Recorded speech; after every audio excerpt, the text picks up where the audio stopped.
ہمارے دور میں اکثر و بیشتر ایک رواج ہے، بچہ پیدا ہوا کیا نام رکھیں؟ چلو جی مسی آندھی پئی ہے یہ نام رکھ دو، نانی اماں کہہ رہی یہ نام رکھ دو۔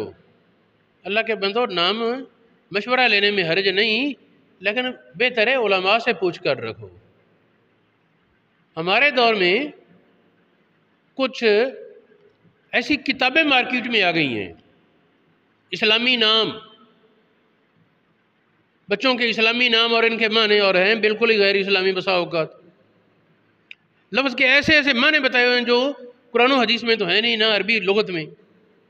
لفظ کوئی، معنی کوئی، یہ ایسے ہے جی۔ پچھلے دنوں ایک بچی آئی اس کے اپنے باپ یا ماں کے ساتھ، میں نے پوچھا بچی کا نام کیا رکھا ہے؟ انہوں نے بتایا سنیہ۔ میں نے کہا جی سنیہ یہ اس کا کیا معنی ہے؟ انہوں نے کہا جی تعریف کرنے والی۔ میں نے کہا کہ عربی لغت میں صرف و نحو کے قاعدے کے تحت یہ معنی بنتا ہے، لیکن عربی محاورے میں سنیہ کا لفظ اس معنی میں استعمال نہیں ہوا۔ عربی گفتگو میں تو سنیہ پہاڑ کی گھٹی کو کہتے ہیں، درے کو، گھٹی کو۔ طلع البدر علینا من سنیات الوداع، ہے نا وہ مدینہ شریف کی بچیوں نے نبی پاک کی آمد کے موقع پر پڑھے تھے اشعار، طلع البدر علینا من سنیات الوداع وجب الشکر علینا ما دعا للہ داعی۔ وہاں سنیات، سنیہ کا معنی وہ گھٹی ہے، سنیہ کا معنی یہ تو نہیں ہے کہ وہ تعریف کرنے والی۔ عربی زبان میں اس معنی میں یہ لفظ استعمال نہیں ہوا۔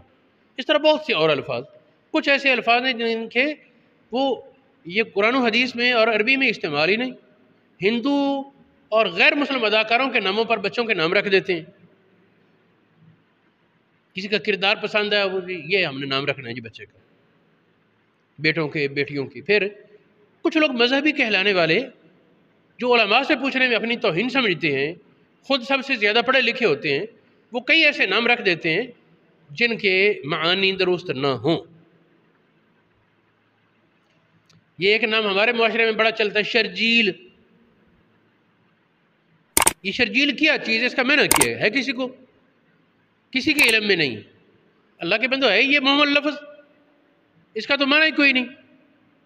اگر کھینچ تار کر معنی بنایا جائے، کھینچ تان کر معنی بنایا جائے تو اس کا معنی بنے گا برادری کا سب سے برا آدمی۔ اب ظاہر اس معنی کے ارادے پر تو کوئی نہیں رکھتا نام۔ یہ کیوں رکھتے ہیں؟ یہ صحابی رسول حضرت شرحبیل بن حسنہ کے نام پر۔ اردو رسالوں میں یا ناولوں میں نام پڑھا، شرحبیل کو پڑھتے ہوئے انہوں نے پڑھ لیا شرجیل، اور بچے کا نام شرجیل رکھ دیا۔ تو میرا موقف یہ ہے کہ نام رکھنے سے پہلے علماء سے مشاورت کی جائے اور اچھا معنی ہو جس لفظ کا وہ نام رکھے۔ حدیث پاک ہے، نبی پاک علیہ السلام نے فرمایا تم لوگ قیامت کے روز اپنے ناموں سے اور اپنے باپوں کے ناموں سے پکارے جاؤ گے تو اپنے نام اچھے رکھا کرو۔ یہ حدیث مسند احمد بن حنبل، سنن ابو داود شریف، مشکات المصابیح، سنن بہقی، مسند ابن حبان وغیرہ میں موجود ہے، اور سنن ابو داود کی سند کو امام نبوی نے الاسماء واللغات میں سند جید قرار دیا۔ ایک اور ہے حدیث، حضور علیہ السلام برے نام کو بدلا دیا کرتے، ایسا نام جس کا معنی اچھا نہیں وہ نام نبی پاک علیہ السلام بدلا دیا کرتے۔ یہ مشہور تابعی سعید بن مسیب، ان کے دادا کا نام حزن تھا، سعید بن مسیب بن حزن۔ حزن مسلمان ہوئے تو نبی پاک علیہ السلام نے فرمایا تیرا کیا نام ہے؟ عرض کی حزن۔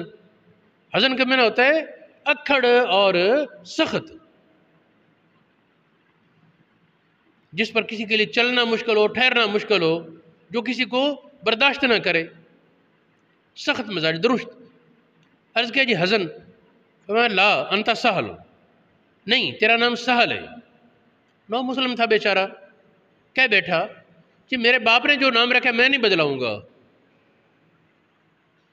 میرے باپ نے جو نام رکھا ہے میں نہیں بدلاؤں گا۔ مسند احمد کی بعض روایات میں ہے کہ اس نے یہ بھی کہا کہ نہیں جی جو سال ہے اس پر تو ہر کوئی اس کے لتاڑ ڈالتا ہے، میرا نام حزن ٹھیک ہے۔ جو میرے باپ نے رکھا تھا۔ سعید بن مسیب کہتے ہیں وہ دن گیا اور آج کیا آیا، ہمارے گھر سے سختی نہیں نکلی، پریشانی نہیں نکلی، کوئی نہ کوئی سبب بنا ہی رہتا ہے غم کا اور پریشانی کا۔ حضر میں نا غم بھی ہوتا ہے نا۔ تو دادے نے نبی پاک کی بات کے آگے سے انکار کر دیا۔ اس نے اپنے خیال میں کہا جی اس کا کوئی سمجھا کہ حرج نہیں ہے، لیکن اس کا اثر پھر کتنا نحوست والا ثابت ہوا۔ یہ حدیث یہ بخاری شریف میں موجود ہے، مسند احمد بن حنبل میں، شرح السنہ میں، الادب المفرد امام بخاری کی اس میں ہے، سنن ابو داؤد میں یہ حدیث موجود ہے۔ ایک اور حدیث ہے یہ صلح حدیبیہ والی حدیث، یہ بخاری شریف اور دیگر کتابوں میں موجود ہے۔ حدیبیہ کے موقع پر مختلف لوگ اہل مکہ کے سردار آ رہے تھے، تو اس دوران سہیل نام کا ایک سردار آیا۔ حضور علیہ السلام نے ارشاد فرمایا سہل لکم من امرکم، تمہارا کام آسان ہو گیا۔ یہ بھی نام سے خوشفالی ہے نا، اچھے نام سے۔ یہ حدیث بخاری شریف، مصنف عبد الرزاق، مسند احمد بن حنبل، حلیۃ الاولیاء، سنن بہقی میں موجود ہے۔ اسی طرح ہجرت کی حدیث میں بریدہ نام کا ایک آدمی نبی پاک کو وہ اونٹوں کے لالچ میں گرفتار کرنے کے لیے آیا۔ بریدہ نام تھا، اس کے ساتھ 70 لوگ اس کے وہ ہمراہی تھے، وارداتی آدمی تھا، ڈاکو قسم کا۔ تو حضور علیہ السلام کو گرد گھیرا ڈال کر کہنے لگا کہ اپنا آپ ہمارے حوالے کر دو۔ نبی پاک نے فرمایا تو کون ہے؟ کہنے لگا بریدہ۔ تو نبی پاک نے فرمایا برد امرنا، معاملہ ٹھنڈا ہے۔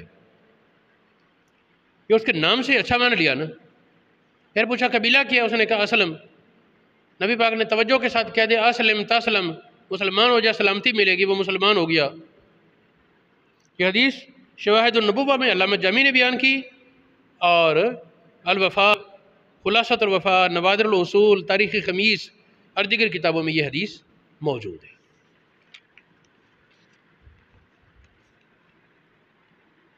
اس طرح ایک اور حدیث ہے، حضور علیہ السلام اچھے نام سے خوش فالی لیتے، اچھا مفہوم، اچھے معنی کے لیے اچھے نام سے جو اس کا اچھا معامل بن سکے وہ پسند فرماتے، اور کسی کا برا نام ہے تو اسے نحوست نہ پکڑتے۔ آپ کو اچھا نام اچھا لگتا تھا، کہیں قاصد بھیجتے تو بس آپ چاہتے کہ اچھی صورت والا اور اچھا نام والا بندہ بھیجیں۔ کسی کا قاصد ہے پھر بھی آپ یہ چاہتے کہ اچھی صورت اور اچھا نام والا بندہ ہو۔ تو یہاں حدیث ہے کانا یتفعل، آپ خوش فالی لیتے، اچھا محمل، ولا یتطیر، نحوست نہ پکڑتے، ویوجبہ الاسم الحسن، اچھا نام آپ کو اچھا لگتا تھا۔ یہ حدیث طبرانی میں، مسند احمد بن حنبل میں، ابو داؤد طیالسی کی کتاب میں، کنز العمال میں، مشکات المصابیح میں، شرح السنہ میں اور دیگر کتابوں میں موجود ہے۔